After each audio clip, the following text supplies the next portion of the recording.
सोचिए, एक ऐसा विशाल नक्शा जहां खींची गई एक छोटी सी लकीर पूरे के पूरे राज्यों का राजनीतिक भविष्य बदल सकती है। आज के इस एक्सप्लेनर में हम बिल्कुल इसी मुद्दे पर बात करने वाले हैं। भारतीय परिसीमन यानी इंडियन डिलिमिटेशन, ये असल में लोकतांत्रिक प्रतिनिधित्व और हमारे फेडरल स्ट्रक्चर के बीच एक बहुत ही नाजुक बैलेंस बनाने की कहानी है। और ये टॉपिक अचानक से एक बहुत बड़ा नेशनल इशू बन गया है, क्योंकि हम एक ऐसी तारीख के बेहद करीब आ रहे हैं जो भारत के राजनीतिक भूगोल को हमेशा के लिए बदल कर रख सकती है। तो चलिए इस मुद्दे की गहराई में चलते हैं। किसी भी आधुनिक लोकतंत्र की नींव एक बहुत ही बेसिक लेकिन गहरे सवाल पर टिकी होती है। सवाल यह है कि एक व्यक्ति एक वोट की समानता और राज्यों के बीच शक्तियों के सही बंटवारे के बीच बैलेंस कैसे बनाया जाए। भारत के संघीय ढांचे में यानी हमारे फेडरल स्ट्रक्चर में आज यही सबसे बड़ा टेंशन का पॉइंट है। क्योंकि देखिए, जब बात सत्ता की आती है ना, तो जनसंख्या के आंकड़े और राजनीतिक शक्ति हमेशा एक ही रास्ते पर नहीं चलते। अब आप अपने कैलेंडर पर एक तारीख मार्क कर लीजिए, 6 मई 2026। यही वो एग्जैक्ट डेट है जब परिसीमन पर लगी पुरानी रोक हटने की संभावना है। और सच कहूं तो इसी तारीख ने भारत के दक्षिणी राज्यों की रातों की नींद उड़ा दी है। हाल ही में उन्होंने भविष्य में पॉपुलेशन के बेसिस पर होने वाले सीटों के बदलाव और फाइनेंस कमीशन के फंड एलोकेशन को लेकर गहरी चिंता जताई है। और उनका ये डर बिल्कुल जायज भी है। वो पूछ रहे हैं कि क्या जनसंख्या नियंत्रण में उनकी ऐतिहासिक सफलता ही भविष्य में उनकी राजनीतिक आवाज को कमजोर कर देगी। तो यह परिसीमन आखिर है क्या? तकनीकी रूप से परिसीमन या डिलिमिटेशन सिर्फ नक्शे पर कुछ लकीरें खींचने का नाम नहीं है। ये लोकसभा और राज्य विधानसभाओं के लिए क्षेत्रीय निर्वाचन क्षेत्रों की बाउंड्रीज और सीटों की संख्या तय करने की एक बहुत ही पावरफुल संवैधानिक प्रक्रिया है। इसका लक्ष्य बहुत साफ है, ये पक्का करना कि हर सांसद या विधायक लगभग समान आबादी का प्रतिनिधित्व करे। और इस महाकाय काम को जो बॉडी अंजाम देती है, उसे हम परिसीमन आयोग या डिलिमिटेशन कमीशन कहते हैं। हमारे संविधान में इस पूरी प्रक्रिया को बहुत बारीकी से सेट किया गया है।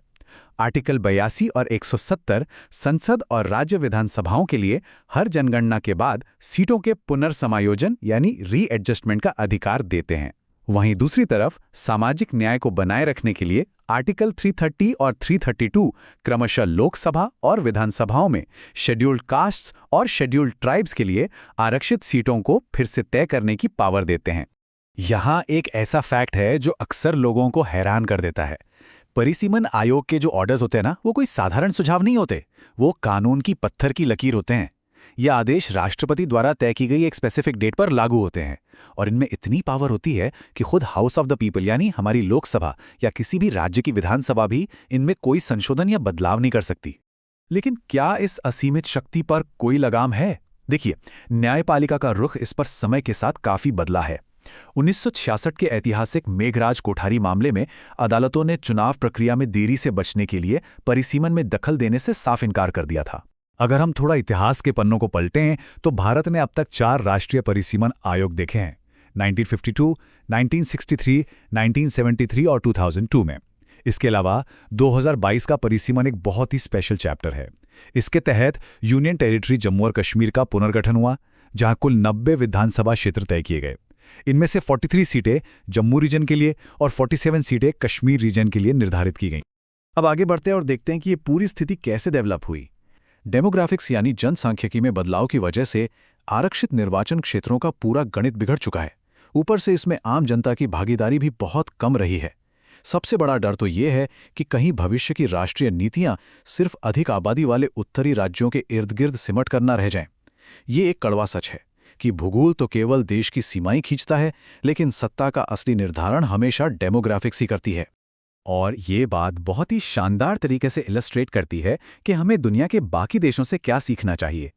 चलिए देखते हैं कि अन्य विकसित लोकतंत्र इससे कैसे निपटते हैं।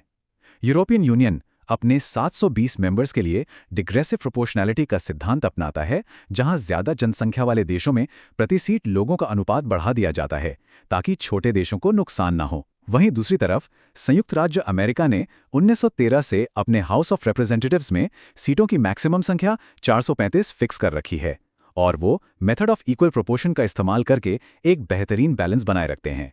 तो अब सवाल ये है कि भारत के लिए आगे का रास्ता क्या हो सकता है। एक्सपर्ट्स इसके लिए एक टोटल फर्टिलिटी एट या TFR एडजस्टेड फॉर्मूले का सुझाव देते हैं।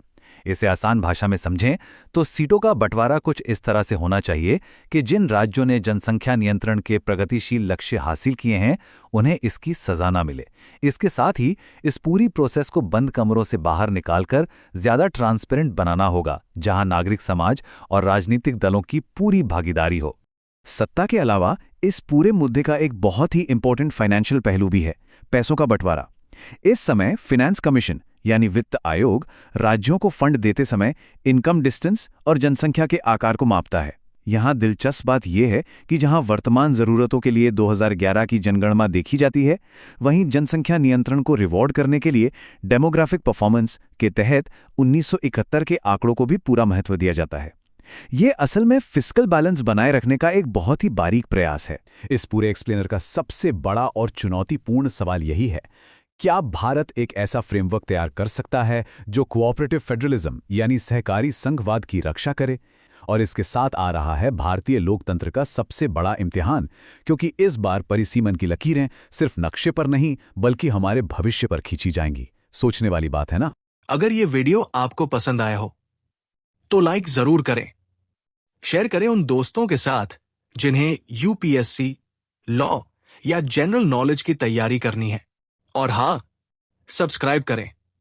आप अपने सुझाव या सवाल नीचे कमेंट में लिख सकते हैं। यूपीएससी एंड कॉम्पिटिटिव एग्जाम की गाइडेंस या मेंटरशिप के लिए संपर्क करें। Our contact information is given in description. धन्यवाद। मैं हूं कृणाल ठाकुर। मिलते हैं अगले भाग में। जय हिंद।